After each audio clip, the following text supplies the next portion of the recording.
Hi, welcome to 7th grade language arts. My name is Miss Harosh and I am your student's language arts teacher this year. So I just want to go over some basics. Some of the learning we're going to do in language arts is reading, writing, speaking and listening, language, and social justice standards. So we'll be writing a variety of texts like informational, narrative, argumentative, some poetry, and also reading those various texts. We'll practice speaking and listening through academic discussion and presentation, language through vocabulary and grammar, and some of our teaching, tolerance, anti-bias, social justice standards. For units, we will work through informational reading and argument writing is what we're working on right now. Then we'll move into narrative and poetry reading and writing. We'll do argument writing and reading after winter break, followed by informational writing, and then we'll wrap up the year with book clubs and portfolio creation. So grading, in the past, you might have seen exceeding standard, meeting standard, approaching standard, and beginning standard.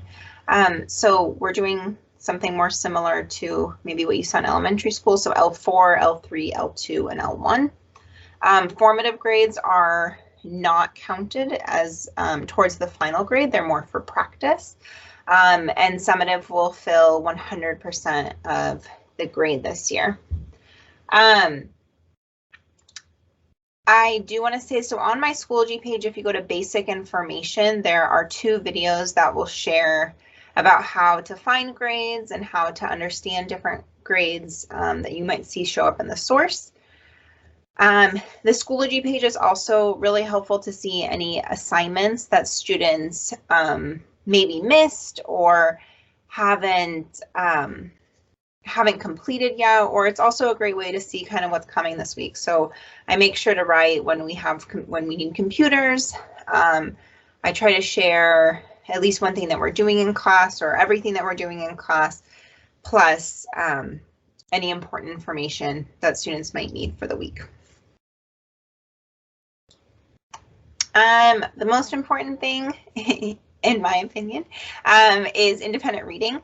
So it's been proven to be one of the best ways to acquire new language and vocabulary, as well as building empathy and background knowledge that can help in all aspects of life. So we do visit the library every 2 weeks. We also have a library cart that gets rotated every couple weeks on the opposite week in order for students to always have access to different types of genres and authors.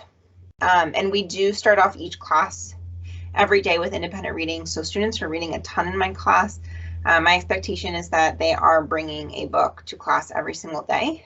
And that they should be reading every day for 30 minutes.